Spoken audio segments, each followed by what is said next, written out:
bien sûr Direct Marché TV Finance et on reçoit notre premier invité de la journée. Il s'agit de Danil Hassim, fondateur de Your Comics. Bonjour Danil. Bonjour. Merci d'être avec nous. Alors Your Comics, c'est une agence de communication pas comme les autres qui existe depuis 2014. Est-ce que vous pouvez nous présenter le concept? Oui, bien sûr. Alors Your Comics, c'est une agence de communication spécialisée dans le storytelling et la création graphique. Concrètement, ce qu'on fait, c'est qu'on prend des messages complexes, difficiles à faire passer et on en fait un support graphique original. Aujourd'hui, on a plusieurs types de produits dont les principaux sont la bande dessinée, l'infographie et la vidéo d'animation. Du coup, ces supports regroupent les mêmes métiers, à savoir les métiers scénaristiques, donc avec les scénaristes, concepteurs, rédacteurs, et les métiers de création graphique, avec les illustrateurs, les monteurs vidéo, les graphistes, etc. Alors, c'est très original. Moi, j'avais jamais entendu parler de cette entreprise. Justement, pourquoi l'avoir créée? D'où est venue l'idée? En fait, l'idée est venue vraiment d'un problème qu'on a constaté. Aujourd'hui, on reçoit beaucoup d'informations, un peu de partout. On est un peu bombardé. C'est ce qu'on appelle, nous, l'infobésité. Et du coup, dans cette masse d'informations, les messages ont du mal à se démarquer.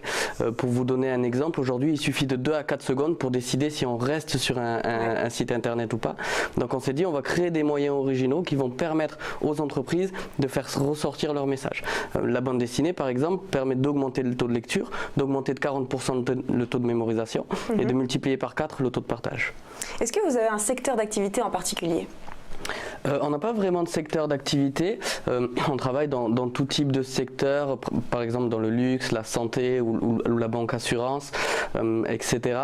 Après c'est vrai que ce problème justement de messages compliqués à faire passer, c'est quelque chose qui apparaît dans beaucoup de domaines dans la société. Pour vous donner un exemple, aujourd'hui on est de plus en plus confronté au site e-commerce, aux contrats en ligne et donc aux clauses juridiques. Et ces clauses juridiques, on les regarde pas, on les lit pas vraiment, on n'y comprend pas vraiment. Vous savez, c'est le fameux j'ai lu et accepté les CGV, on clique et personne n'a jamais regardé. Et du coup, on est les pionniers en France de ce qu'on appelle le legal design. Le legal design, c'est une technique qui consiste à illustrer graphiquement un point juridique pour le rendre accessible et intelligible. Par exemple, on a créé pour la FFA, la Fédération Française de l'Assurance, une vidéo d'animation et une infographie pour présenter la loi informatique et liberté. Donc, ce qu'il faut savoir, c'est que ces visuels, ils sont là pour expliquer les grandes lignes d'un texte juridique ou autre, d'en ressortir les points essentiels pour donner de la visibilité aux gens, mais ils ne sont pas là, et en l'occurrence pour le texte juridique, pour remplacer le texte en lui-même. C'est vraiment un accompagnement, un complément. Et donc ça, un peu dans tout ce qu'on fait, c'est vraiment des accompagnements à des contrats, à des informations complexes, pour les rendre facilement intelligibles et en ressortir les points essentiels. Pour les rendre un peu plus digestes, voilà, vous l'avez dit. Est-ce que vous faites aussi appel aux nouvelles technologies pour vous aider? Alors oui, beaucoup, on essaie de se servir de tout ce qu'on peut pour améliorer nos produits. Aujourd'hui, en nouvelles technologies, la grosse tendance est vraiment l'interactivité. En tout cas pour nous, on fait beaucoup de vidéos et d'infographies interactives, donc c'est des supports qui sont cliquables. Ça va permettre d'avoir plusieurs qualités, plusieurs vertus. La première, c'est que ça va transformer le consommateur de l'information en consomme-acteur. C'est-à-dire que je ne fais pas que regarder l'information, mais j'interagis avec, je participe avec, ce qui justement augmente mon taux d'attention. Ensuite, on va pouvoir aussi incorporer plusieurs degrés de lecture. Typiquement, j'ai un type d'information, quand je clique sur une touche, j'ai de l'information en plus. Donc là, ça va permettre de répondre à plusieurs cibles. Et pour aller encore plus loin, on peut faire ce qu'on appelle des arbres de scénario. C'est-à-dire que selon mes clics, je vais avoir un certain type d'histoire et donc un certain type d'informations qui viennent à moi. Et ça répond vraiment à la tendance de personnalisation de masse, où justement on veut personnaliser le message pour chaque personne. Alors aujourd'hui, vous avez une quinzaine de collaborateurs et une croissance annuelle de 100% dans le milieu concurrentiel des agences de communication. Comment est-ce que vous faites pour vous démarquer concrètement? C'est une bonne question. Je pense que les deux éléments essentiels, c'est que déjà on est hyper spécialisé.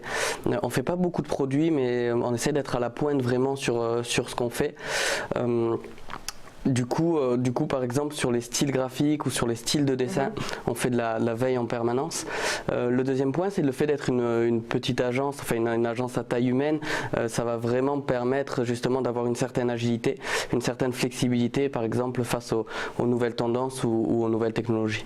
Oui, d'ailleurs, vous l'avez dit, différents styles graphiques. J'étais allée voir sur le site internet et j'ai vu qu'on pouvait, à partir d'une photo par exemple, faire 17 portraits différents, des traits de crayons différents. Alors, si on parle de chiffres, aujourd'hui, combien de clients font appel à vous? Alors, juste peut-être pour revenir sur les styles graphiques, c'est intéressant. En effet, sur le site, on voit ce qu'on appelle une palette graphique. C'est vraiment à titre d'exemple, parce que le style est 100% personnalisé selon le client, la cible et la charte graphique. Là, on a mis cette grille de style pour montrer que justement, on a une palette de styles large et qu'on va pouvoir s'adapter au message. Parce que selon le message, selon à qui on veut le faire passer et par quel moyen on veut le faire passer, il y aura des styles qui vont être plus adéquats que d'autres. Maintenant, pour répondre à la question des clients, j'ai pas le chiffre exact, mais aujourd'hui, on a plus d'une centaine de clients, dont principalement, comme je le disais, principalement des grands groupes. Est-ce que c'est eux qui viennent vers vous ou vous allez les chercher, les grandes entreprises comme ça? Alors un peu les deux. On a la chance d'être bien référencé, donc on est facilement trouvable, assez visible sur Internet. Après, c'est aussi des concepts qui viennent pas tout de suite à l'idée des gens, donc il faut des fois aller les chercher un peu. Ce qu'on travaille le plus et ce qu'on arrive à avoir pas mal, c'est de la récurrence, donc on a pas mal de récurrence avec nos clients. Et du coup, comme on travaille aussi avec, comme je le disais, des grands groupes, on essaye comme il y a plusieurs départements en général, plusieurs divisions, on essaye justement d'être assez ancré dans ces entreprises. Alors, plus personnellement, pour ceux qui nous regardent et qui veulent se lancer dans l'entrepreneuriat, est-ce que vous avez des conseils à donner? Oui, alors c'est pas facile de donner des conseils, surtout que moi je considère qu'il n'y a pas vraiment de règles, il n'y a pas de profil type. J'ai rencontré autant d'entrepreneurs que de profils différents. Par contre, c'est vrai qu'il y a des choses qui reviennent. Par exemple, c'est sûr qu'il faut s'accrocher, il faut jamais lâcher, surtout au début, c'est pas facile. Après, peut-être personnellement, ce que je dirais, c'est vraiment se concentrer sur la vente et sur son produit. Tout de suite, beaucoup d'entrepreneurs passent 80% de leur temps à faire des belles cartes de visite, un beau logo, un super site ou décorer leur bureau, et 20% du temps à vendre le produit. Et je pense qu'il faut vraiment inverser, parce que ce qui est important, c'est d'aller rencontrer son marché tout de suite, d'aller tester son produit, et c'est justement avec les feedbacks, les retours clients qu'on va pouvoir l'améliorer au fur et à mesure. Et quel a été votre parcours pour arriver à la tête de Your Comics? Alors moi, en fait, après mon baccalauréat classique, je suis parti au Canada pendant 4 ans à HEC Montréal, où j'ai étudié la finance et l'entrepreneuriat. Et à la suite de mon école, directement, je suis rentré à Paris pour faire le master entrepreneur, innover et entreprendre de l'ESCP Europe. Super master d'ailleurs, qui m'a vraiment donné les bases pour entreprendre. Et à la suite, j'ai directement cofondé avec mon associé Cheyenne Your Comics, qui lui est de Sciences Po.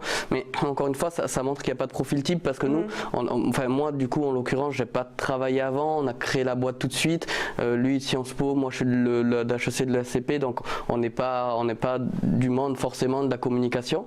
Et pourtant, voilà, on a réussi à faire quelques différences. Donc voilà, il n'y a pas vraiment de règles, et je pense que.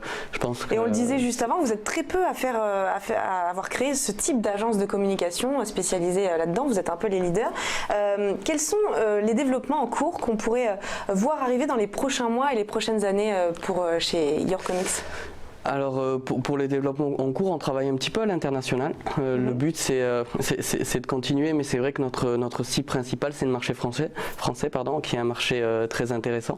Donc on veut continuer à se développer sur ce marché-là, continuer à avoir de la croissance et améliorer nos outils, notamment avec les nouvelles technologies qui sont sans cesse en évolution, on le voit très bien. Après, la deuxième chose, nous on est vraiment en perpétuel en ce moment embauche, donc on recrute beaucoup. D'ailleurs, j'en profite pour passer le mot, on recrute en ce moment des chefs de projet, donc si jamais parmi ceux qui nous regardent, c'est ça, n'hésitez pas, si vous avez envie de rejoindre une équipe jeune et pleine de défis, n'hésitez pas à nous envoyer les chefs de projet et les dessinateurs par exemple, vous les recrutez comment?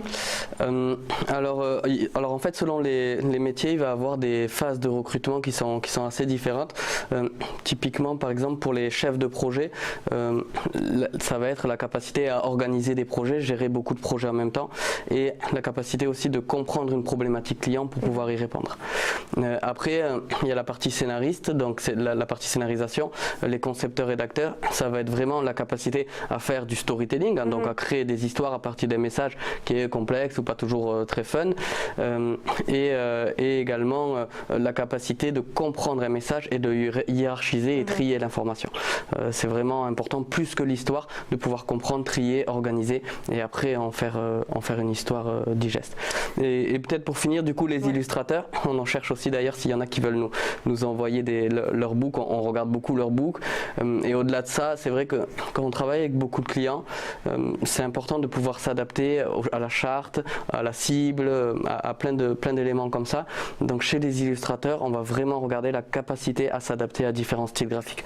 Donc c'est ce qu'on disait avec la palette graphique tout à l'heure, il suffit pas d'avoir une patte graphique, c'est très important et c'est bien de l'avoir, c'est ce qui fait aussi l'ADN de l'artiste, mais c'est important aussi d'avoir la capacité de s'adapter à différentes chartes et à différents styles et à différents messages. On espère que ça donnera envie en tout cas à des sociétés de faire appel à vos services. Merci beaucoup Dany Lassim d'avoir répondu présent à notre invitation. Merci. Je rappelle que vous êtes le fondateur de Your Comics. On se retrouve dans quelques instants.